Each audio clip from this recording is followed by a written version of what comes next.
¿Qué tal a todos? Quiero dar la bienvenida a todo el público que se ha sumado en el día de hoy para la presentación del libro Mundos Árabes más allá del Oriente Medio y África del Norte. Soy Marlis Illesca, soy directora ejecutiva de la Fundación Foro del Sur, un centro argentino para asuntos internacionales que fue creado hace 25 años. Eh, este evento lo pueden seguir también por nuestro canal de YouTube.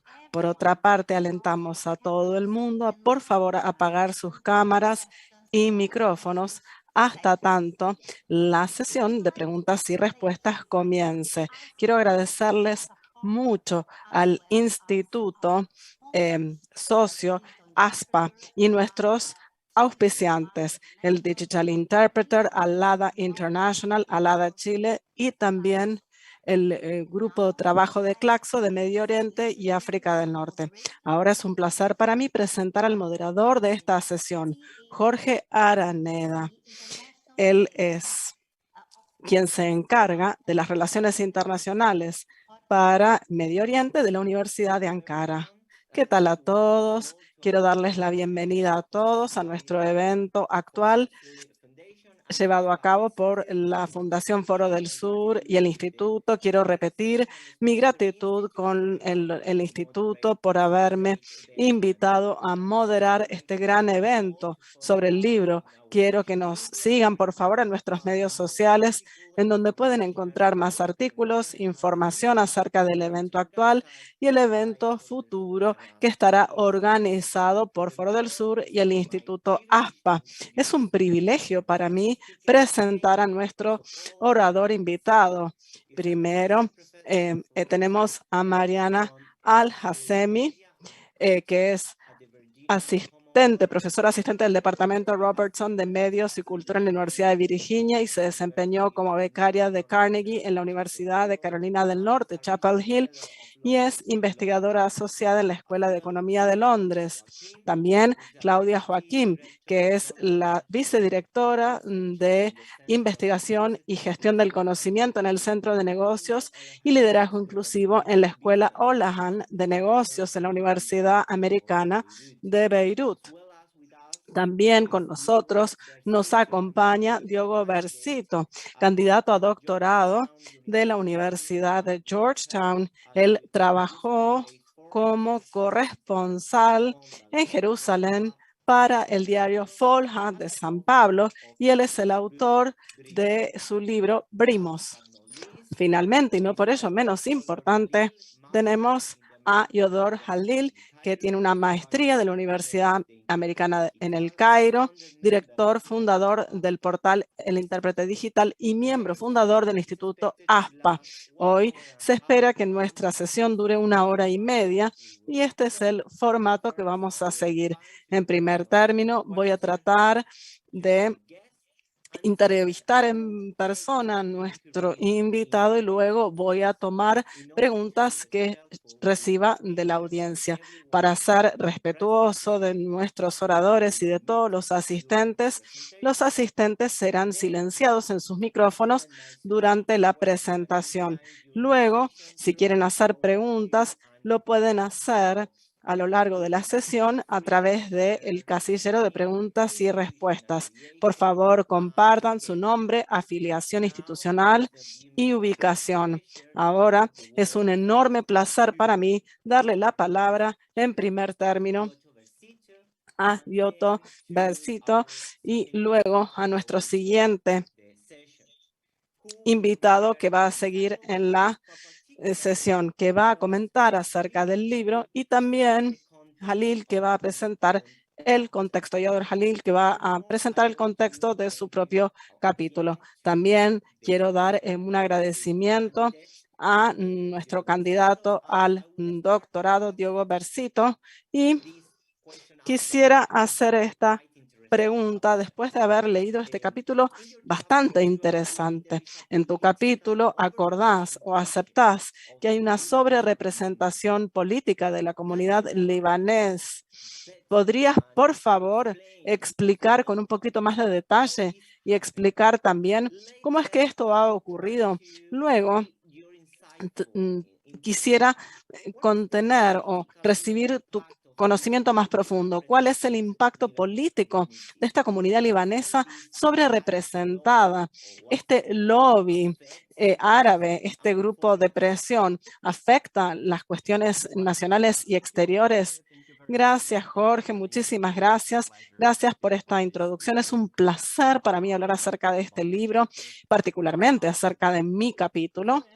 Pero antes de responder tu pregunta, o lo que yo llamo en mi capítulo la sobrerepresentación de la comunidad libanesa en la política, quiero aclarar qué quise decir con esto, con la sobrerepresentación. Lo dije en dos sentidos, tanto en cantidad como en calidad, tanto en la cantidad de políticos en la posición que ocupan en Brasil, y hay una desproporción si tomamos la cantidad de pueblo libanés y su representación en política.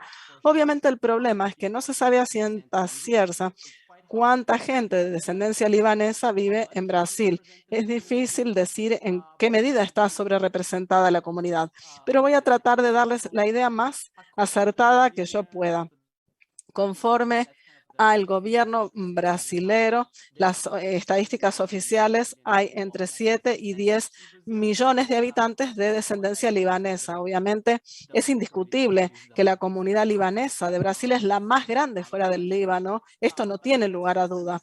Pero bueno, es simplemente una estimación. No sabemos cómo el gobierno brasileño llegó a esta cifra. Mi presentimiento es que es una proyección sobre la base de números que fueron publicados en la década de los 80, pero realmente no se sabe de dónde viene. Por eso es muy difícil juzgar estos números objetivamente. Entonces, mi creencia personal y la de la mayoría de los colegas es que es un número bastante exagerado, que los números en sí son más bajos, pero vuelvo a reiterar, no sé cuánto más bajo es la cifra. Y el problema es que no tenemos fuentes libanesas. Cuando los migrantes llegaron a Brasil a fines del siglo XIX, obviamente no había entidad política en Brasil. Entonces, eran clasificados en el puerto de Santos al llegar a Brasil, se contabilizaban como turcos, asiáticos, sirios. La categoría oficial de libaneses en términos de migración a Brasil empezó a existir en los 40. Entonces, no se puede saber, no hay forma de saber básicamente cuántas personas que venían de lo que luego se llamó el Líbano llegaron a Brasil.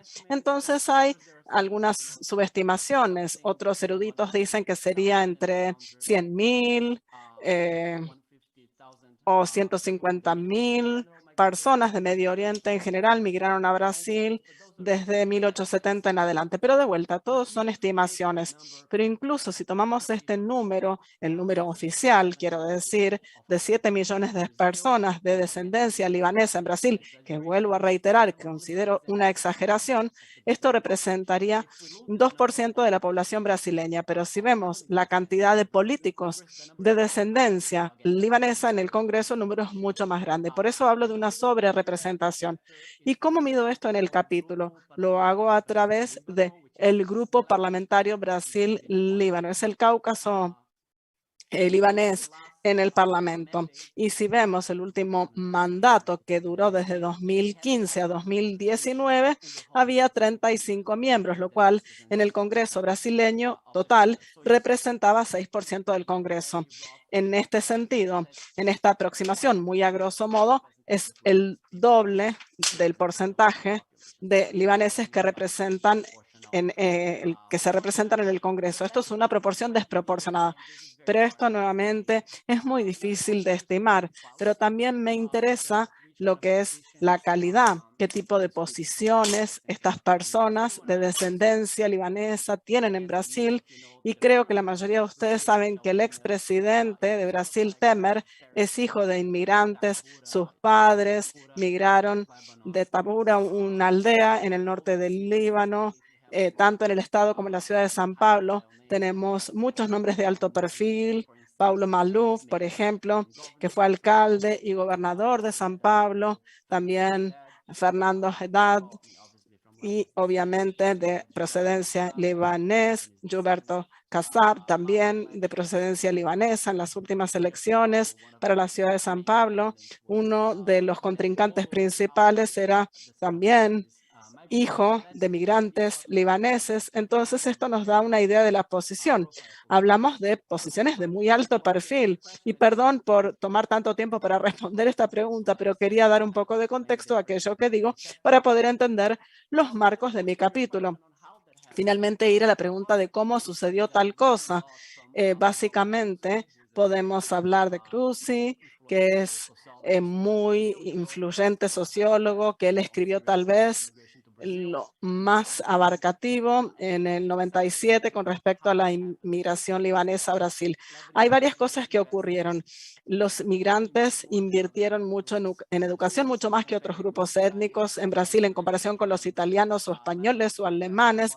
Los libaneses invertían mucho de sus ingresos y mucho capital social en educación, lo cual es muy importante porque las primeras olas de políticos provienen de escuelas de derecho, es decir, de la Facultad de Derecho en San Pablo y de San Francisco. Entonces, educación, también tenemos que pensar acerca del contexto político general en los 30.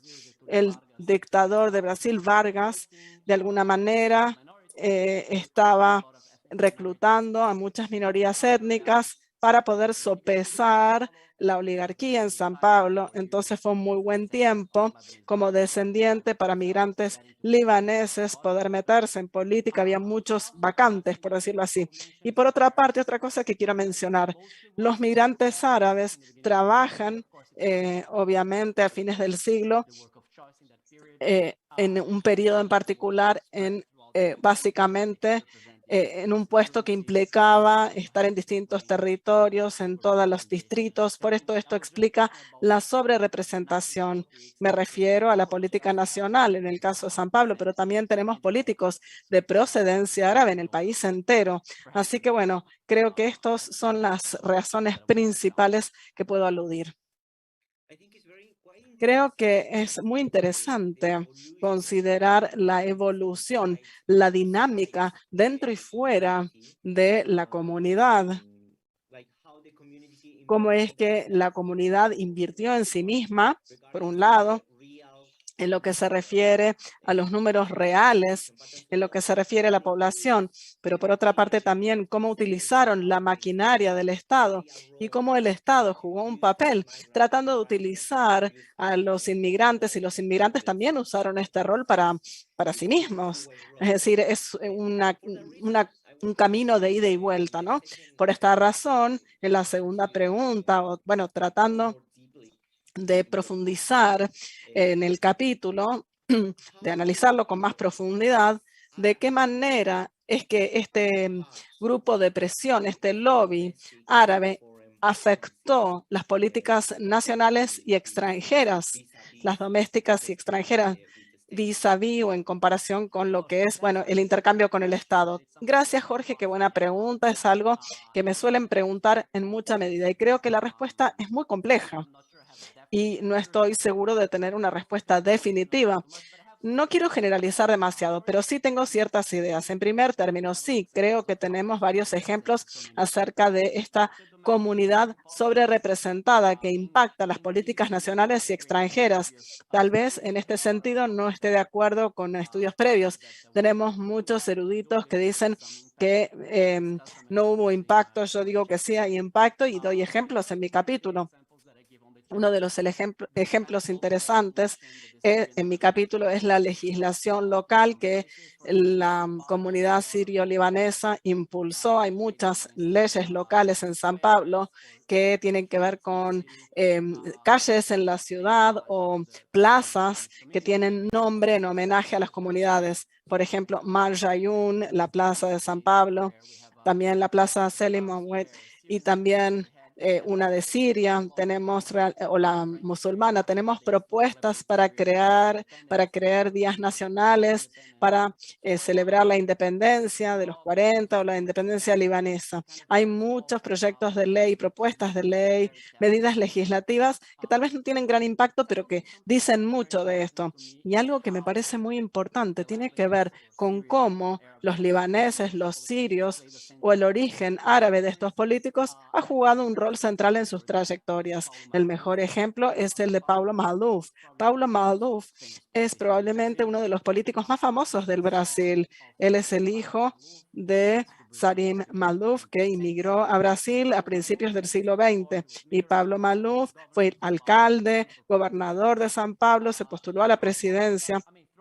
Pero a lo largo de las décadas, desde los 70, cuando él comenzó su carrera de más alto perfil, es decir, el origen eh, árabe obstaculizó su carrera cuando se lo consideró para la posición de alcalde en San Pablo bajo la dictadura. Bueno, se publicó en aquel entonces que supuestamente le había dicho que la ciudad nunca podía ser gobernada por alguien que fuera de esa procedencia. También está la historia de un ex general bajo la dictadura militar que decía que un país como Brasil nunca podía ser gobernado o dirigido por un turco. Y esto es interesante, el caso Maluf, porque muestra cómo alguien puede dar un vuelco de la situación y encuadrar una narrativa de éxito. Es interesante ver cómo ser libanés o árabe, de hecho, le jugó a favor, tal vez después de los 80 o 90, cuando Brasil hizo la transición hacia la democracia. Pero esto es en cuanto a la política nacional. En lo que se refiere a la política exterior, nuevamente es muy complejo y es muy debatible, pero también presento casos interesantes en mi capítulo. El primero y tal vez el más interesante es este cable diplomático que yo descubro, que fue escrito en el consulado estadounidense en el año 2006, si no lo recuerdo mal, si básicamente los diplomáticos estaban tratando de hacerse la pregunta de si la presencia de tantos árabes en Brasil explicaba la política brasileña hacia el Medio Oriente. Habían visto que había mucho lobby hacia la creación del Estado palestino o la recomendación o recreación de su creación. Y si el gobierno de izquierda de Da Silva, bueno, la teoría es que estaba bajo la influencia de la comunidad árabe. Esta sería la pregunta de investigación que el consulado estadounidense tenía. E entrevistaron a algunos cuantos. No es que hicieron una investigación muy extensa, pero se llegó a la conclusión de que porque la comunidad árabe estaba tan dividida, nunca podían ejercer ningún tipo de presión o influencia para el caso. Yo estoy en desacuerdo con tal afirmación. Obviamente sí estoy de acuerdo que la comunidad árabe está dividida y tenemos políticos de la extrema derecha hasta la izquierda extrema, Michel Temer, que es muy diferente de Fernando Haddad, que es muy diferente de Jallouf, de Kassab. Todos representan distintas partes del espectro. Obviamente la comunidad está dividida, obviamente no hay centralización a nivel lobby o interés étnico. No estoy queriendo decir esto, pero sí puedo decir que creo que tenemos instancias en las que ser árabe o ser musulmán, de hecho, pueden marcar una diferencia en la política exterior de Brasil. Y el ejemplo que doy en el capítulo muestra que hace 2 o 3 años, cuando el presidente Bolsonaro quería transferir la embajada de Israel desde Tel Aviv a Jerusalén, en ese momento se amenazó boicotear las exportaciones cárnicas de Brasil. Brasil es uno de los mayores exportadores de carne halal, de pollo y de vacuna. Arabia Saudita es uno de los grandes compradores. Entonces se decía, no, vamos a boicotear sus exportaciones si trasladan la embajada. En aquel entonces el mercado halal en Brasil, representado por el paraguas que congrega a las asociaciones musulmanas en Brasil, empezaron a hacer lobby con el gobierno, a reunirse con el presidente y sus aliados, y entonces la embajada nunca se trasladó. ¿Qué quiero decir? En ese momento, pienso, tal vez sea política no oficial, pero había una especie de lobby que venía desde la comunidad árabe y musulmana que impactó la política exterior. Este es el ejemplo que me pareció que podía traer. No sé si con esto respondo tu pregunta. Sí, ciertamente. Creo que es bastante esencial este capítulo para su lectura y para tratar de entender de qué forma estas influencias, este tipo de grupo de presión puede afectar el Estado en casos muy particulares. En otros casos es simplemente otro grupo, uno entre otros de los grupos de presión, ¿no? Muchas gracias, Diogo Versito, por esta explicación.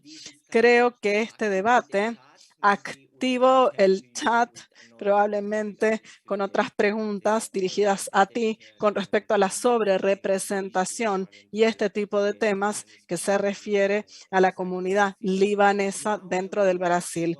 Ahora me gustaría nuevamente darle la bienvenida a nuestra profesora Claudia Joaquín, espero que esté allí. Ella es subdirectora de Gestión de Conocimiento e Investigación en el Centro de Negocios Inclusivos y jefe de la Escuela de Negocios y también en la Universidad Americana de Beirut. Gracias por estar aquí. Realmente muy interesante es la lectura del libro. Y voy a tratar de abordar ciertas preguntas que son bastante desafiantes en cuanto a esta obra. La primera tiene que ver cuál es el desafío de comprometerse en este tipo de proyecto que pone de manifiesto las identidades transnacionales en la diáspora árabe por fuera, de la región MENA, ¿no es cierto?, de Oriente Medio y América del Norte y África del Norte. Muchas gracias. Gracias por haber armado este evento, a todos los organizadores y a todos los panelistas y a todos los que están asistiendo. Creo que esta es una pregunta muy interesante. Cuando nosotros pensamos, y Mariam profundizará un poco más acerca de esto, en lo que se refiere al libro y nuestra colaboración, cuando nosotros pensamos en las comunidades inmigrantes que tienen una identidad transnacional, y obviamente es un tema muy complicado para las personas, especialmente cuando hay una inmigración de una nación a otra. La comunidad inmigrante tiene que reimaginarse y recrear qué es el hogar para ellos en cuanto a lo que es, que en gran medida esto es tener una comunidad que les resulte familiar, también familiaridad lingüística e incluso poder tener una sensación de pertenencia nacional. Todo esto está puesto en duda a través del proceso de inmigración, como se sabe. Y en este libro, bueno, el hogar es algo que vemos que se define y redefine a través de las construcciones personales y políticas que básicamente tienen que ver con la región MENA y con los estados-nación, en los que los inmigrantes provienen. Cuando hablamos de la identidad transnacional, nosotros vemos que en líneas generales, bueno, en los capítulos y más allá, cuando pensamos de las comunidades de inmigrantes, vemos que las identidades transnacionales son más pronunciadas en lo que se refiere a la población inmigrante, que es la primera generación, o sus hijos, es decir, la segunda generación. Pero también vemos que con cada generación estos marcadores étnicos, y parte de nuestros autores resaltan esto, que los marcadores étnicos, es decir, acento o cuestión ancestral o adaptación cultural o crianza, se empiezan a volver más ambiguos a través del tiempo y a través de las generaciones. Con el tiempo, nosotros vemos que los inmigrantes tratan de aferrarse a las comunidades. Ellos tratan de aferrarse a la comunidad, a la cultura, a su identidad ancestral, hablar la lengua que hablaban sus padres o sus abuelos. Pero bueno, se vuelve cada vez más difícil a través del tiempo y mientras más uno se sumerge en la nueva nación-estado, se ve un mayor desafío para poder mantener esto. Por otra parte, lo que se ve es que a través de lo que es la tierra ancestral, la tierra de nacimiento, la tierra madre ancestral, si uno puede visitar a la familia en el exterior o si uno puede viajar más libremente o tener más movilidad entre su hogar de adopción y el hogar de natal, si no hay restricción, entonces hay los vínculos étnicos y culturales probablemente se pueden mantener más fácilmente, en donde hay un influjo de inmigrantes que pueden mantener esta identidad étnico-cultural en su espacio porque hay un anclaje. Entonces, poder participar de un proyecto como esto, que pone de manifiesto estas identidades transnacionales, trata de incluir tantas de estas trayectorias transnacionales como sea posible, de MENA a otras partes del mundo. Entonces, tratamos de apuntar a la diversidad étnica de la región MENA y capturar distintas cuestiones en el movimiento. Cuando hablamos de la diáspora árabe o cuando decimos la región MENA o cuando nos referimos a un país árabe específico, queremos resaltar especialmente esto, que se trata de regiones dinámicas, que los países son regiones dinámicas, los pueblos, los lugares, la gente. Tienen mucha diversidad en la región y luego dentro de cada estado-nación, incluso los patrones de la trayectoria de inmigración, incluso dentro de un estado-nación, es bastante diferente, dependiendo de si se está en un vecindario o en otro. Obviamente hay factores que empujan y que son iguales o los que atraen son diferentes si conocemos a alguien en otro lugar o si tenemos familia en otra nación. Entonces, incluso dentro del propio país hay múltiples patrones que nos parecieron fueron muy interesantes. Para el libro no queríamos limitar a nuestros autores. Entonces, en cuanto a exploración, no establecimos el límite de los años a explorar en cuanto a inmigración o qué generaciones. Nosotros queríamos que ellos investigaran por cuenta propia, o sea que lo dejamos a criterio de los autores.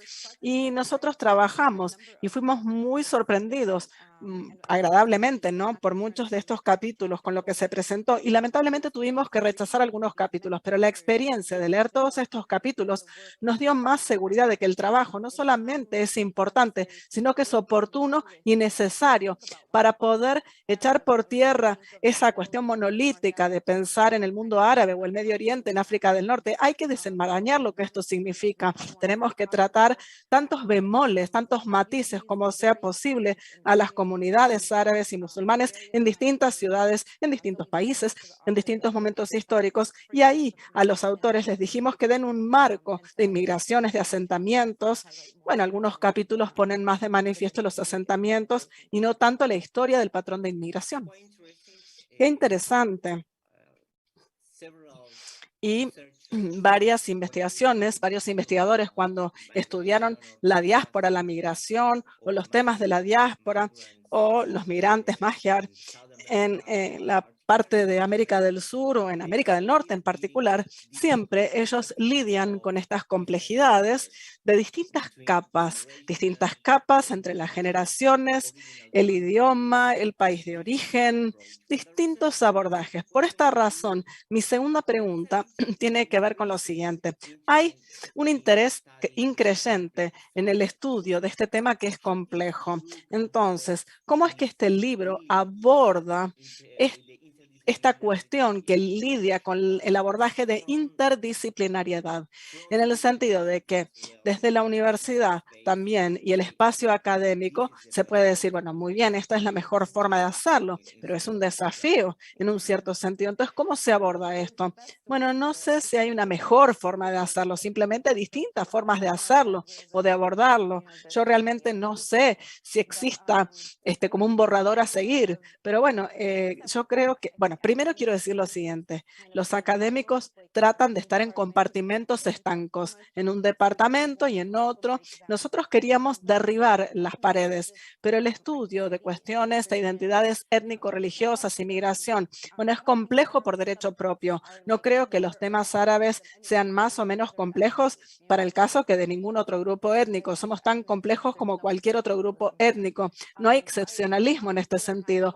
Cierto firmemente que hay distintos expertos que pueden hablar sobre un tema de la inmigración árabe y esto nos permite como académicos ramificarnos y poder colaborar unos con otros académicos en academia y fuera del aspecto académico. Los autores tienen distintos bagajes de las ciencias sociales, historiadores, sociólogos, politólogos, es decir, profesores en comunicación, y tenemos también profesionales no académicos que son líderes en el gobierno, que de igual manera tratan de aportar una plétora de conocimiento y expertise a este trabajo. Y si bien cada capítulo tiene una independencia, hay una recopilación, son una colección que realmente tienen un tema amplio que los unifica. El tema es concentrarnos en la inmigración árabe en distintas partes del mundo, dos de ellas. Y esto es bastante efectivo en el sentido de que el lector es convocado, interpelado a pensar en ideas y conceptos en todos los capítulos. Podemos leer de la historia de, por ejemplo, los palestinos que inmigraron a América Latina y al mismo tiempo ver una apreciación, poder percibir a los árabes en América Latina en general y en otros espacios, como decíamos anteriormente, y los libaneses en Brasil, por ejemplo. Entonces tenemos este tipo de cuestiones, distintos encuadres, dependiendo de nuestro expertise, pero a su vez también podemos llegar a poder comparar y contrastar ideologías y marcos teóricos, lo cual es muy bueno. Entonces, si bien el trabajo cubre las trayectorias de inmigración de los árabes, a su vez también resalta los patrones de asentamientos, que es bastante desafiante en su propio derecho en el sentido de ajustarse estas comunidades de inmigrantes, pero también toma en cuenta las distintas cuestiones sociales, políticas y económicas en cuanto a realidad y encuentros de esta índole, además de esto. Entonces, además del abordaje interdisciplinario, y quiero resaltar el trabajo porque aprecio mucho este componente que tiene que ver con lo que nosotros queríamos alcanzar, cómo es que queríamos ser de interdisciplinarios. Y quiero resaltar a el artista cuya obra está en la portada del libro. Yo no sé si lo tienen ustedes consigo, pero yo lo voy a levantar y se los voy a mostrar. Entonces, acá tenemos al artista. Manaldib es una artista palestina increíble, parte de la diáspora, y su trabajo está exhibido en el Museo Palestino de los Estados Unidos. Durante una breve entrevista, yo le estaba preguntando acerca de sus artes y la inspiración de su arte, y ella habló acerca de su arte como el lugar en donde está su corazón. Y me pareció que es realmente una perspectiva muy interesante desde un artista. Si de hecho a esta artista la miramos más de cerca su obra, vamos a ver que su obra es una extensión de cómo ella mantiene viva su palestinidad, independientemente de en dónde resida. Por eso describe su arte de esta manera y creo que realmente es muy contundente. Y por otra parte, definitivamente, chequen su obra, es increíble. Pero en su arte, bueno, estas imágenes poderosas que ella exhibe, ella de alguna manera muestra personas como siluetas, y luego el fondo de la silueta puede ser Jerusalén, que está tal vez socavado, o un mapa de Palestina pre 48. Es simbólico, y esto habla a muchas comunidades de inmigrantes como palestinos de primera generación, que también son de mis padres. Yo soy hija de padres palestinos, ciudadana estadounidense, y esto me hace pensar cuando uno, bueno, tiene que salir de su tierra natal por ocupación territorial, en este caso, bueno, hay como una añoranza de Palestina, de la conexión sólida y fuerte que nosotros consideramos, si consideramos lo que es la aceptación condicional de los palestinos en muchos sitios del mundo. Y luego, en el capítulo, lo que se ve es una narrativa, un relato un poco diferente, si lo queremos ver así. Hay uno de Michael Polberg que se llama Chilestinos, y es interesante, una forma muy sagaz de hablar de la identidad de los palestinos en Chile. Pero bueno, él habla acerca, bueno, el título es La diáspora latinoamericana palestina, nacionalismo y una comparación de contexto. Él explica que hay muchos palestinos en América Latina, la mayoría de los palestinos residen en El Salvador, Honduras y Chile. Y Chile, de hecho, tiene un movimiento nacionalista palestino muy políticamente activo. Y él explica que la cuestión política y ocupacional, la heterogeneidad de los palestinos en Chile respalda el éxito social y político, lo cual de alguna manera está en crudo contraste con respecto a cómo nosotros leemos usualmente acerca de los palestinos y su identidad, su aceptación y la forma en que tal vez puedan no o pueda haber muchos desafíos más bien en cuanto a politizar su identidad y en lo que se refiere a su proceso de culturización. Entonces, para los lectores y desde el punto de vista del lector, y supongo que para los editores también, esto puede llegar a ser considerado como el contraste bien claro que podemos llegar a considerar cuando leemos un libro interdisciplinario. Eso nos da una mayor dimensión, una más profunda perspectiva, considerando este tipo de panoramas. Sí, muy interesante, particularmente porque como chileno, bueno, trabajé mucho en investigación con las comunidades palestinas y árabes, lo puedo percibir, pero a su vez también es bastante sorprendente el hecho de que hay un compromiso con el abordaje interdisciplinario que el libro trae para nosotros, particularmente para los alumnos. Esto implica mucho trabajo, como cualquier otro, pero aporta más informaciones y más sutilezas con respecto a la inmigración, la diáspora y estos temas. En este sentido, me encantaría presentar nuevamente a nuestro tercer invitado, Marian Al-Hassemi. Espero que esté con nosotros la doctora. Ella es profesora de sistemas de la Robertson School of Media en la Universidad de Virginia Common Law. Ella ha sido fellow de Carnegie en la Universidad de North Carolina, Chapel Hill, y fellow de investigación en la London School de Economía. ¿Qué tal? ¿Qué tal? ¿Qué tal? ¿Cómo está? Muchas gracias por estar aquí. Estábamos hablando acerca de este tema enorme, complejo y bellísimo libro. Y por esta razón quiero hacer una pregunta que en apariencia es muy simple, pero tal vez la respuesta sea más compleja. ¿Cuál es la motivación? ¿Cuál fue la motivación de justamente este libro de los mundos árabes más allá de Oriente Medio y África del Norte?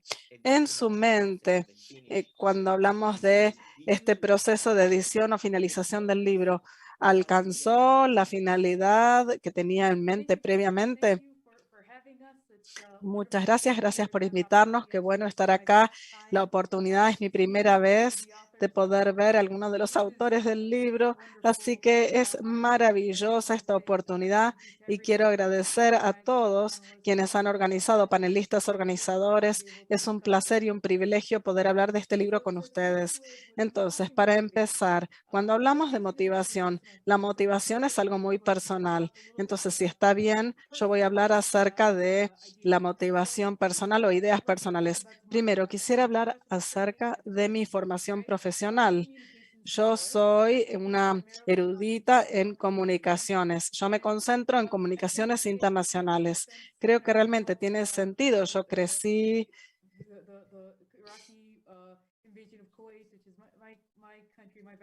desde, digamos, mi lugar de origen, Irak. Esto afectó mi crianza. Yo me interesé muchísimo acerca de esto, especialmente en todo lo relacionado con Oriente Medio. Entonces, cuando yo la conocí a Claudia, me enteré que ella estaba estudiando estos temas y me sorprendí mucho porque nunca había pensado acerca de estudios étnicos como algo que se pueda estudiar. Pero lo interesante tiene que ver con que hay intersección entre los campos en cuestión. Siempre que hay un conflicto internacional, la cobertura de los medios con respecto a la raza surge, y esto ocurrió con las comunidades árabes en el mundo y las protestas. Entonces, hay mucha superposición entre entender realmente cómo son las comunidades y entender cómo la cobertura de los medios de estas comunidades difiere de la realidad, tal vez. Entonces, esto es lo bueno con respecto a nuestras dos áreas y a nuestros dos bagajes, es lo bueno. Y como muchos estudios o muchos proyectos, muchas cuestiones de becas académicas, bueno, hay raíces muy informales al libro. Yo recuerdo que éramos alumnas que terminábamos el doctorado, teníamos conversaciones sobre todo lo que leíamos y acerca de si esto reflejaba lo que veíamos en primera mano a través de relatos de personas que habíamos conocido o al viajar. Empezamos a observar que hay una brecha muy seria entre toda la gente que nos cuenta acerca de los antecedentes de sus familias, las anécdotas. Hubo un médico mexicano muy cool que venía del mundo árabe y realmente era tan copado poder hablar con distintas personas y darnos cuenta de, bueno, yo leí acerca de esto y por qué es tan difícil poder obtener este tipo de información. Cuando éramos estudiantes de doctorado, a punto de hacer la disertación, decíamos, algún día vamos a escribir acerca de esto. Y luego avanzamos, pasamos por distintas direcciones o, digamos, apuntamos distintos rumbos, pero bueno, realmente esta es la motivación. Tenía que ver con desarrollar, construir algo que fuera más holístico en términos a la superposición disciplinaria y también más inclusivo de distintas regiones del mundo, ¿no es cierto? Acá, eh, incluso en el nivel comunitario, a veces cuando estábamos en Virginia nos olvidábamos de que había comunidades árabes en Tennessee. Entonces, nosotros queríamos separarnos en un cierto sentido de esto, que no tuviéramos la mirada tan puesta. Y en cuanto a satisfacción, qué pregunta tan difícil, porque yo no soy una persona que se satisfaga tan fácilmente, pero puedo decir que nuestro esfuerzo no fue exhaustivo por el hecho de haber hecho este libro. No es la única verdad del mundo y todo el resto está equivocado. No, no, no. No es el más completo y no hay nada más que hacer. No, para nada. Nosotros lo mencionamos en el libro cuando lo estábamos escribiendo y cuando encontramos a distintos autores. Encontramos mucha literatura de los 90 de la comunidad árabe en las costas este y oeste de África. Enviamos emails a antropólogos que se especializaban en estas comunidades y todo el mundo estaba trabajando con otros capítulos para otros libros. Entonces no pudimos realmente, no pudimos cubrir esta parte y esto es una falencia del libro. Pero una de las cosas que sí tratamos de hacer, bueno, creo que esto está mencionado, pero yo quiero enfatizarlo. Una de las cuestiones más copadas de ser alumna graduada, trabajando en un doctorado, tiene que ver con que uno ve oportunidades. Todo aquello que no te gustó, lo querés mejorar, querés producir algo diferente, tienes la oportunidad de hacerlo. El mayor logro de Claudia y yo es, primero y principal, somos diferentes, tenemos trasfondos familiares diferentes, distintas personalidades, distintos abordajes a la literatura académica, a la academia en sí misma, al mundo académico en sí mismo. Y una de las cosas que ambas vimos fue que nos beneficiábamos de la perspectiva de una de la otra y queríamos beneficiarnos de las perspectivas de personas en distintas regiones del mundo y de personas que han sido formadas para lidiar con distintas preguntas. Entonces, esta es la cuestión más importante. Y por otra parte, la otra cuestión que vamos a observar en el libro tiene que ver con que lidia con cuestiones de nivel individual, cómo es que la gente percibe su identidad cuando pasa de un país al otro o se muda de un país a otro, pero también variables de nivel cultural. Por ejemplo, cómo estos programas de televisión en Alemania afectan el proceso de asimilación de los niños que ingresan, que llegan al territorio. Entonces, en este sentido, tengo una sensación de satisfacción en cuanto a que es un proceso, un proyecto bien redondito. Es diferente en el sentido de otros libros con los que se puede contrastar porque incorpora muchas distintas disciplinas y perspectivas. Y esto realmente fue uno de los objetivos desde el principio de todo. Así que, bueno, espero que esto responda a la pregunta, tal vez un poco largamente, pero espero que la responda. Gracias. Sí, ciertamente que sí. Pienso y estoy totalmente de acuerdo en que hay una brecha en la literatura, en lo publicado hoy por hoy, en lo que se refiere a esto. Y también nuestro colega anterior presentó, la profesora Joaquín, acerca de los distintos capas o brechas que hay que abordar. Por ejemplo, en América del Sur, cuando necesitamos tratar de comprender las distintas perspectivas y la diferente vida de las comunidades que están muy cerca unas a otras, por ejemplo, libaneses y musulmanos, pero los medios tratan de presentarlos o describirlos como muy diferentes. Y esto es un tema que está muy bien presentado por el libro.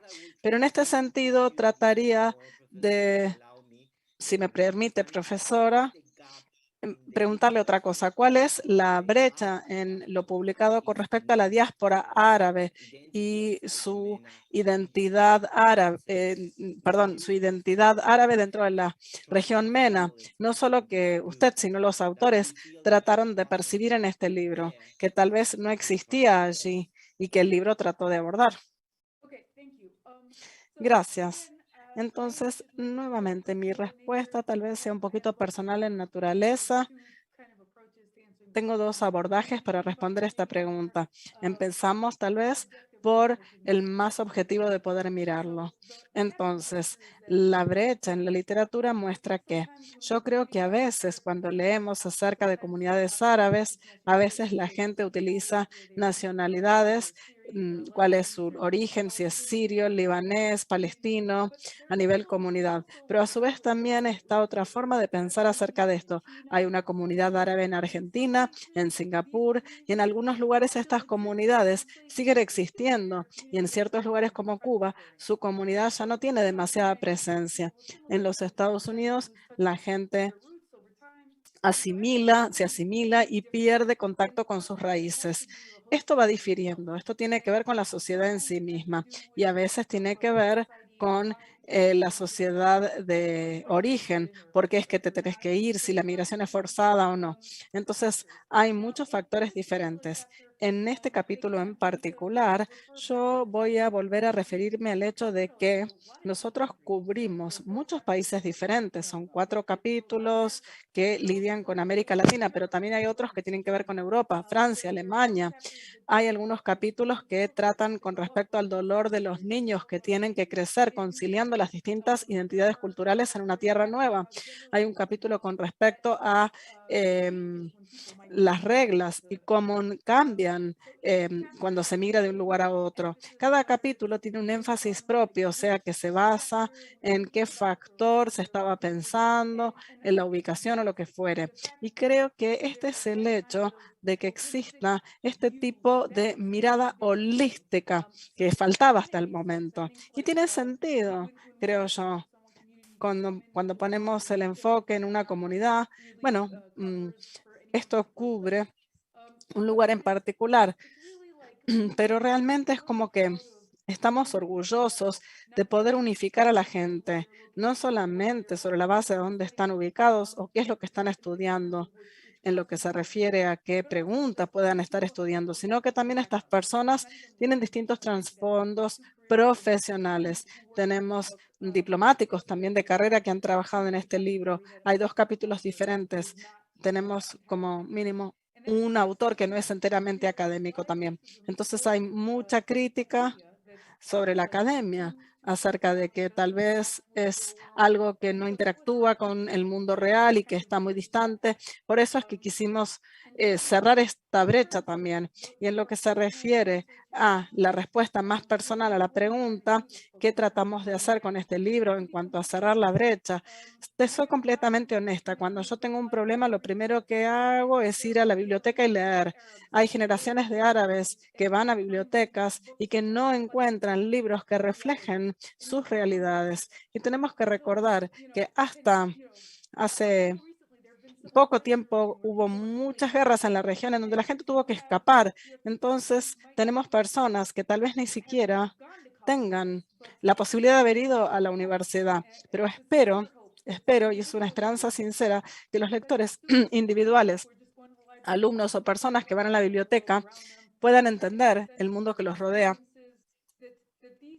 encontrar el sentido de sus experiencias, que puedan encontrar el conocimiento de los inmigrantes en otras partes del mundo como algo empoderador, usar este conocimiento para tomar decisiones informadas con respecto a ellos como individuos y también de espacios comunales y cómo interactuar como comunidades.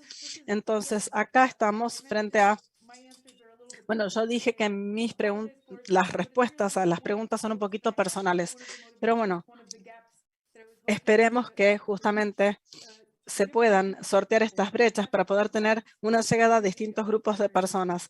Y esto es uno de los grupos que son un motivador primario para mí. Y creo que Claudia también lo mencionó y lo voy a mencionar yo también. Nosotras no esperábamos tener tantas postulaciones. En un punto se empezó a sentir un poco mal la cuestión porque estábamos rechazando tantos proyectos.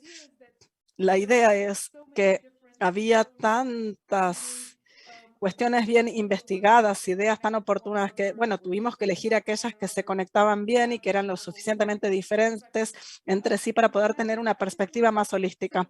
Y quiero agradecer, es la primera vez que yo puedo ver a alguno de los autores en esta charla. Quiero agradecer a los autores, gracias a Claudia y gracias a todos por su interés. Ha sido un resultado que estoy muy satisfecha de que algo así haya existido. Y bueno, tuvimos que ir viendo cómo era el sistema a lo largo de la marcha y apreciamos el trabajo bueno de todos. Muchas gracias.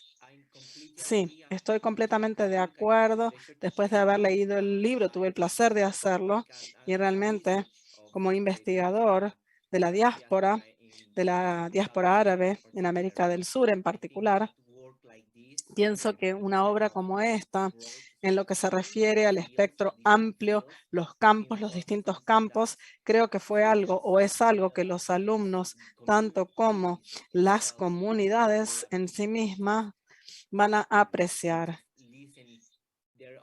a la hora de poder escuchar su propia historia sobre Chile y Argentina, entre otras partes, dentro del espectro más amplio de la comunidad. Y vamos a ir ahora a un capítulo de enfoque con uno de los autores que tiene una maestría, un candidato a la maestría de la Universidad América Cairo, Yodor Halil. ¿Estás allí? Aquí estoy. ¿Qué tal? Bienvenido una vez más, profesor. Yo estuve muy encantado a la hora de leer su capítulo. Fue muy interesante en el sentido en el campo y también a nivel literatura. Pero voy a tratar de hacer algunas preguntas en lo que se refiere al tema principal del capítulo. Primero que nada, ¿por qué razón? Y esta es la comunidad siria, ¿no? Si nos puede dar un poquito de introducción, pero ¿por qué este conflicto sirio genera un debate en la diáspora árabe y en particular la Siria en Argentina? ¿Y cómo es que la crisis humanitaria ingresa a lo que es el amplio tema de lo que es la agenda nacional dentro de Argentina? ¿Cómo es que estas dos cuestiones principales se ven reflejadas y aparecen en su capítulo? Primero que nada, gracias por estas palabras. Y también quiero agradecer a las instituciones que han organizado este evento y a los patrocinadores. Quiero agradecer a los editores, Claudia y Mariam. Muchísimas gracias por haberme permitido formar parte de este proyecto. Diego, es un placer compartir este proyecto contigo también. Ahora, yendo al tema de la pregunta, el conflicto sirio causó un interés renovado en la Tierra Madre, particularmente entre el componente sirio de la comunidad argentino-árabe, y esto generó un debate con respecto a la forma de abordar esta crisis humanitaria que surgía. El esfuerzo de Argentina de abordar la crisis de refugiados sirios fue facilitada por la adopción de políticas pro-inmigraciones por países vecinos. Brasil, Uruguay y Argentina, todos reaccionaron al mismo tiempo a esta crisis de refugiados sirios. Y en gran parte, esto tiene que ver con el hecho de que existe una diáspora árabe grande en estos países y parte de esto tiene que ver con el origen sirio. Las preguntas más importantes son si los sirios refugiados o no tienen que ser reubicados en Argentina y en tal caso, ¿cuáles de los sirios, mujeres o niños dentro de Siria, tienen que recibir prioridad o la prioridad se le tiene que dar a los sirios que ya residen en campos de refugiados por fuera de Siria? Entonces, también, ¿quién es responsable de pagar la carga económica de esta reasignación? Entonces, antes de profundizar un poco, quiero darles algunas informaciones o números específicos con respecto a la inmigración árabe o siria a Argentina para que estemos seguros de que podamos resaltar el hecho de que eh, hay una comunidad árabe siria en Argentina. Entre 1857 y 1914, Argentina recibió una inmigración neta de 3.300.000 personas, a grosso modo. Para 1914, la migración árabe registrada bajo la etiqueta de otomano, Líbano, Siria y Palestina fue bien establecida en las ruinas del Imperio Otomano, que la cantidad de inmigrantes árabes en Argentina era para este entonces de unos 65.000 o el equivalente a 1.6% de la población total.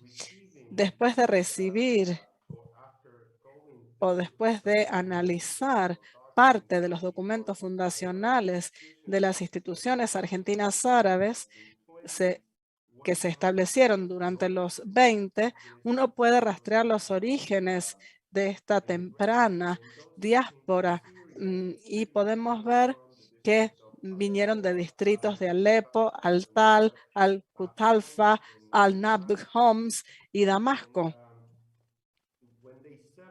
Y cuando se asientan en Argentina, replican también las mismas diferencias sociales y comunales que se podían encontrar en Siria en todo este siglo pasado.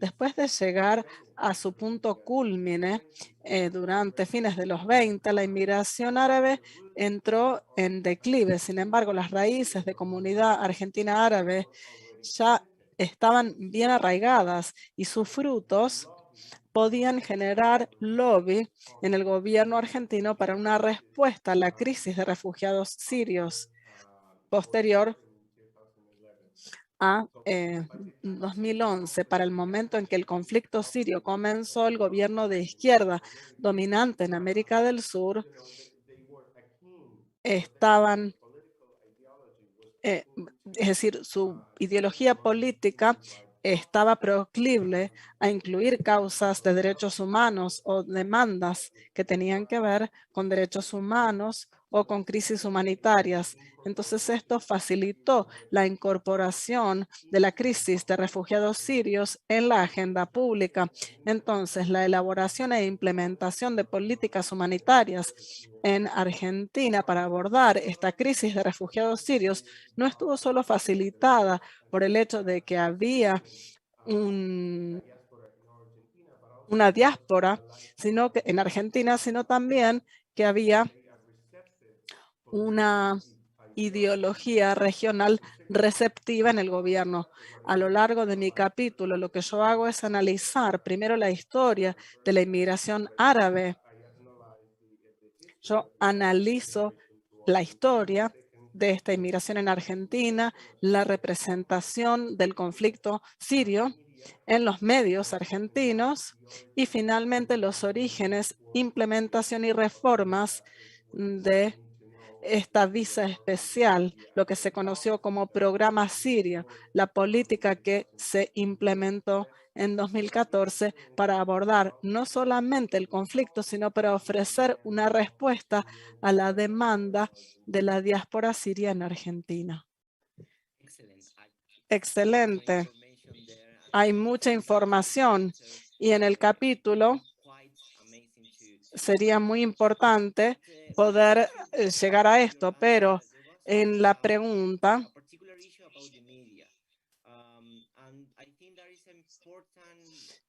hay un aspecto importante. Al mismo tiempo, cuando hablamos del capítulo del doctor Versito, los medios juegan un rol allí en lo que se refiere a esta presión, estos grupos de presión, lobby o interacción entre la comunidad árabe y el Estado. Por esta razón, en particular en Argentina, con la crisis humanitaria, ¿cuál fue el rol de los medios en promover la narrativa acerca del conflicto sirio y la crisis de refugiados? ¿Esto impacta la política o no?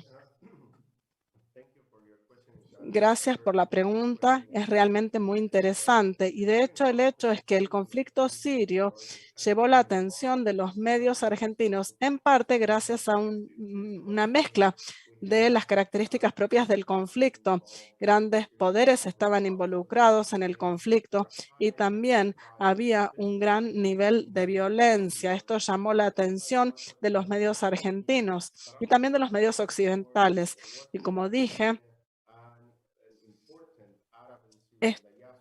en Argentina hubo una gran diáspora árabe y siria que ayudó a llevar la atención con respecto a este conflicto. Ahora, el conflicto argentino, perdón, el conflicto sirio mirado por los medios argentinos hacia fines de marzo de 2011 en una columna publicada por el periódico La Nación, y el artículo fue titulado Represión violenta en Siria, 15 muertos. Ahora, 3 semanas más tarde, el programa de televisión TV Pública Internacional dedicó en su emisión semanal eh, un espacio a un informe especial que se llamaba Crisis en Siria. Lo que estoy tratando de decir acá es que la cobertura proporcionada por estos dos medios populares e ideológicamente opuestos significaba que la sociedad argentina estaba al tanto del conflicto en curso en Siria. No solamente la diáspora, sino la sociedad en general también sabía como mínimo que había un conflicto en Siria. Ahora, independientemente de la política de los medios y la conciencia social, la prensa argentina sufrió la misma experiencia sesgada que otros medios occidentales, es decir, encuadre, personalización, dramatización, fragmentación y un sesgo por trastornos o desórdenes en la autoridad. Todos estos elementos afectaron la calidad de la información que fue ofrecida al público y también afectó la capacidad de la audiencia de poder generar conclusiones informadas con respecto al conflicto sirio y también la respuesta humanitaria que fue establecida. Quiero poner estos conceptos más en lo que es una cuestión más simple a través de un caso que es la llegada de Hanen Nasser. Hubo coberturas hechas por La Nación y el diario sirio-libanés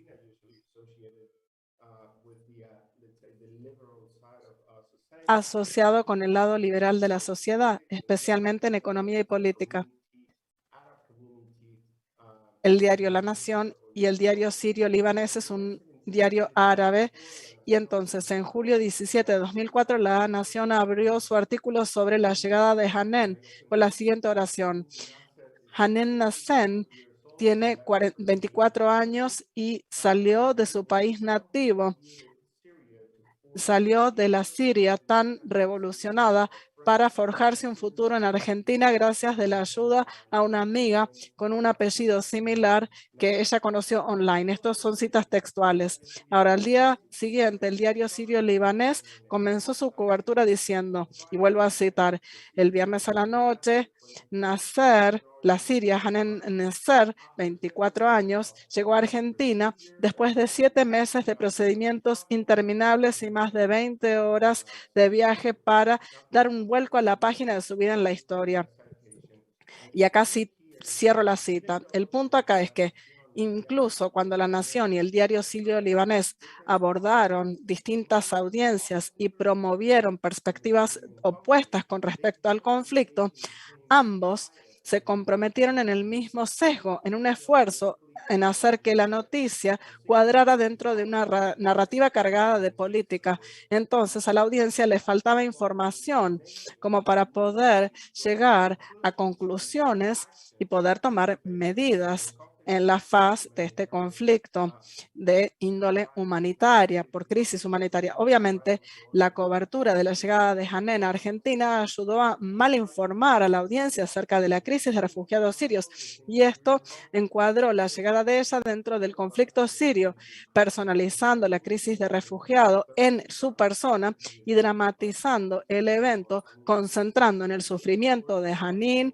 fragmentando la crisis de refugiados, extrayendo su historia del contexto más amplio, obviamente el conflicto sirio y la crisis humanitaria, y finalmente focalizándose en la transición desde el caos al orden implicada en la migración de Hanin.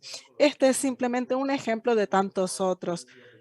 Podemos encontrar suficientes ejemplos de esto en Argentina que replican este sesgo y esta falta de información de calidad ofrecida por los medios argentinos. En otras palabras, la sociedad estaba mal preparada, si bien sabían que había un conflicto en Siria y sabían que había una crisis de refugiados, estaban mal preparados para poder entender cabalmente el conflicto sirio y cuán grande o la magnitud que tenía.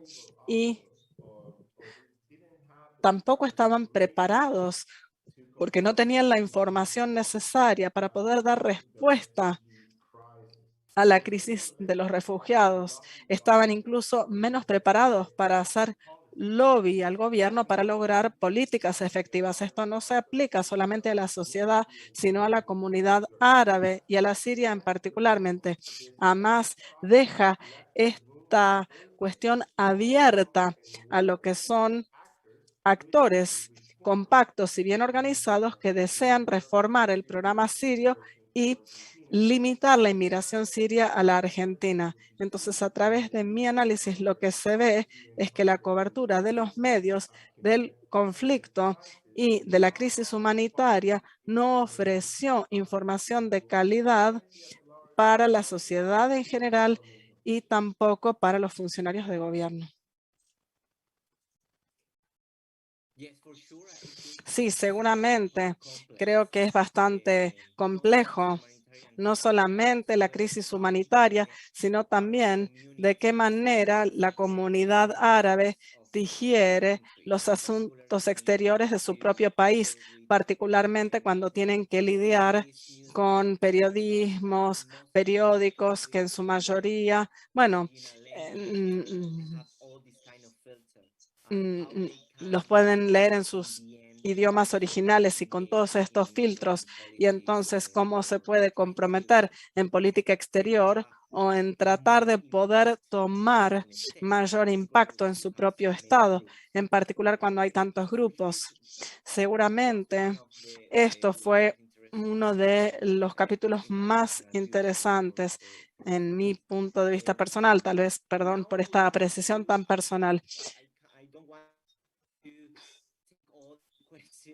No quiero agotarlo con preguntas, me encantaría tomar todo el tiempo del mundo, la noche entera, para poder hacer preguntas en este libro. Pero bueno, me gustaría compartir ahora las preguntas que se han recibido de la audiencia. Para aquellos que no han presentado las preguntas, háganlo en el casillero de preguntas y respuestas. Tengo una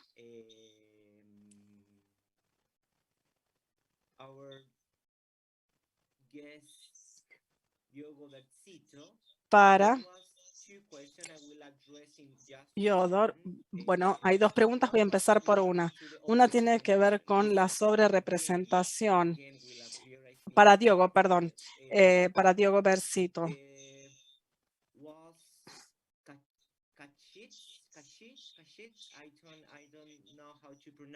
No sé cómo pronunciar este nombre, Kashid. Perdón por esta cuestión. Pero bueno, lo que quieren saber es en relación a entender esta sobrerepresentación. Yo traté de entender esta pregunta en lo que se refiere a si hay alguna especie de feeling, sensación de sobrerepresentación. Por ejemplo, si la comunidad libanesa sabe, discute acerca de esto o si lo entienden como un proceso normal. Nosotros manejamos políticas nacionales, esto es normal y todos lo hacen, o piensan que tal vez se sienten especial en relación a esto. No lo sé. Y lo otro tiene que ver con, bueno, esto es más amplio, ¿no? Pero tiene que ver con si la cultura árabe afecta la cultura de Brasil. Esto sería tela para cortar otra tesis de doctorado, ¿no? En lo que se refiere a música, comida, acento u otras cosas. Y la segunda pregunta, si querés, podés abordarla, pero bueno, la primera está más relacionada con el trabajo, profesor. Sí, de hecho me encantó la segunda pregunta, pero voy a ir a la primera. Bueno, tal vez sea algo que tiene que ver con mi trabajo, pero lo que yo hablé sobre representación tiene que ver con tomar la cantidad de descendientes libaneses en Brasil. Se esperaría hacer que no tengan tanta influencia en política. Esto es lo que estoy tratando de decir. Y esto viene de la época en que yo trabajaba como periodista antes de hacer la cuestión académica. Yo viví en Líbano por un tiempo, entonces yo estaba en los pueblos escribiendo historias sobre los lugares de donde venían los políticos y yo empecé a ponerme muy curioso en lo personal, a tener mucha curiosidad con respecto a por qué era que en Brasil había tantos políticos de descendencia libanesa, lo que no ocurre en otros grupos étnicos, por ejemplo, los migrantes alemanes o japoneses. Tenemos inmigrantes españoles también que no tienen esta exagerada representación. A esto apunto. Espero que haya quedado claro para la persona que hizo la pregunta. Y con respecto a la influencia cultural, bueno, creo que es un tema fascinante. Yo no sé en qué medida la gente sabe esto, pero la comida árabe, bueno, es muy diseminada en el Brasil como parte, bueno, a ver, quiero refrasearlo. Yo como brasilero, eh, bueno, como quepes, fija y tabule, como si fuera brasileña, es decir, nunca está presentada como comida árabe, es comida, comida local, está todos los días. Y bueno, esto es lo que comemos en Brasil, es así de común, así es lo común que es en Brasil. Y sí, hay mucha influencia musical, hay muchos músicos de descendencia árabe, muchos músicos que han migrado al Brasil. Está este artista, Regib Hankash, que vive en Brasil. De hecho, uno de los Ferrari, Yandira Ferrari, es la sobrina de Habak, que es uno de los cantantes libaneses tan importantes, o sea que hay influencias musicales también. Yo no creo que haya influencia en el acento en sí mismo, pero obviamente el vocabulario es igual que el español, porque mucho proviene del árabe, pero a su vez también tenemos expresiones muy específicas. Teníamos algunas novelas en Brasil con principales personajes de extracción árabe. Entonces hay mucho hemshala, mashallah, y muchas expresiones que se popularizaron en Brasil en las últimas décadas. Y esto es una cuestión, como dijo Jorge, es todo un tema para hacer una disertación de un doctorado. ¿Puedo agregar si está bien, Jorge? Por supuesto, profesora. Bueno, chequeé el capítulo para asegurarme de cómo es que yo lo entendía. Tal vez era diferente, pero si está bien y yo estás aquí, eres el autor, siéntete con la libertad de corregirme si estoy en lo equivocado. Pero básicamente tenía que ver con que no había cuestión oficial con respecto a recuento, ¿no? De cuántos son de descendencia árabe. Puede llegar a ser entre 3.3 a 4.7%, que era el cálculo. Y en relación a esto, el número de políticos, bueno, llegaron a un 10% en un par de años, en algunos años. La sobrerepresentación suena extraña cuando la usamos sin esta evidencia o sin estos datos, pero cuando hablamos de a nivel poblacional, hablamos de la disparidad en los porcentajes. Yo simplemente quería agregar este concepto. Diogo, si está bien. Sí, sí, absolutamente. Lo dijiste mucho mejor que yo. A esto me refería. Está desproporcionado, fuera de proporción.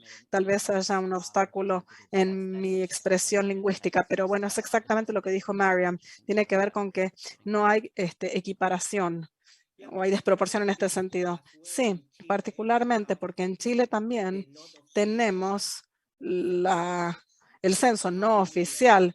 Tenemos 500.000 de palestinos que viven en Chile, una de las comunidades más grandes fuera, ¿no es cierto?, de los países a nivel MENA, la región MENA. Pero ¿cómo se sabe esto? Y en particular cuando preguntamos a ¿o cómo hacemos para saber si somos palestinos? No tenemos nombre palestino, no tenemos apellido palestino. Sabemos esto a partir de 1880, que la familia viene de allí, pero en su mayoría no hay papeles, no hablan el idioma, pero ellos sienten y agregan esto, actúan y representan el tema palestino con mucho ahínco.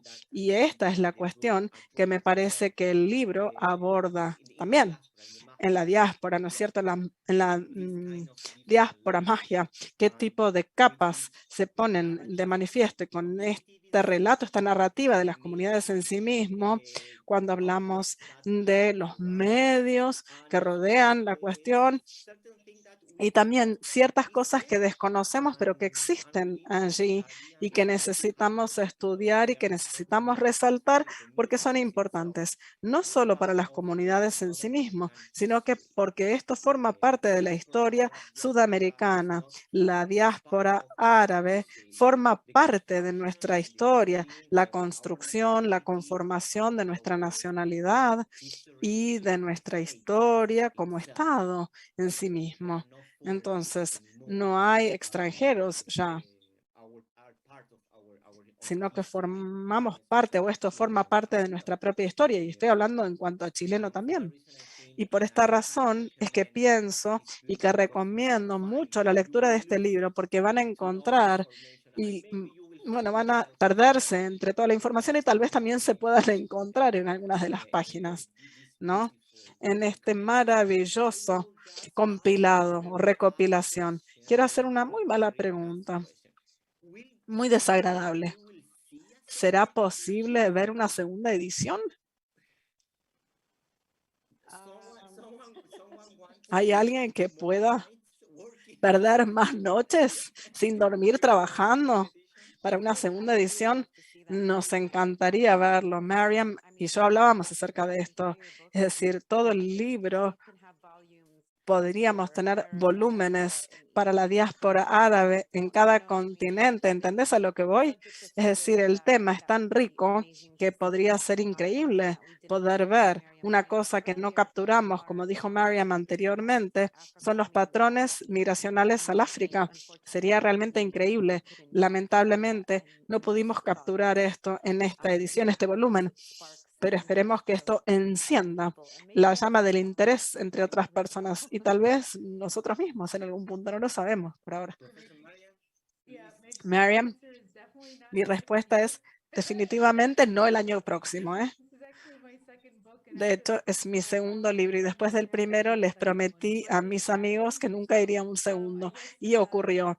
Entonces, bueno, ¿saben qué? Para mí, honestamente, habiendo escuchado esta conversación, lo que es realmente muy bueno es que simplemente vino a mi mente esta idea de lo que nosotros llamamos Magyar. Es decir, lingüísticamente las palabras árabes suenan diferentes en distintas culturas. Yo lo digo diferente a esa misma palabra. Entonces, a nivel lingüístico sería muy interesante para poder explicar las traducciones culturales o tenemos esta cuestión de la lingüística que tiene que ver con los movimientos sociales y demás. Es decir, quién sabe, quién sabe qué es lo que el futuro deparará. Y honestamente, Claudia y yo siempre hacemos en chiste el hecho de querer visitar alguno de los países, pero sería realmente muy bueno poder hacerlo, hacer investigación desde una locación real y no desde correos electrónicos que llevan horas, días y noches. Entonces, realmente no sé. No tengo una respuesta directa, simplemente sé que Claudia y yo tuvimos una muy buena experiencia de trabajo en conjunto, es decir, hubo buenos días y días no tan buenos. Ella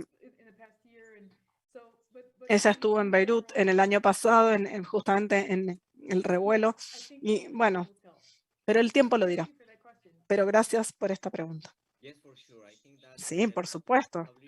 Y creo que obviamente podemos esperar un año más para que puedan aceptar este desafío. Desde Estambul, estas son mis últimas palabras. Realmente estoy muy agradecido por su tiempo, por sus respuestas y por estos conocimientos profundos de este libro, cuya lectura realmente recomiendo. Y bueno, yo lo chequeé y es una maravilla, es una obra maravillosa, realmente maravillosa. Voy a dejarle la última palabra a Marcelo, por favor.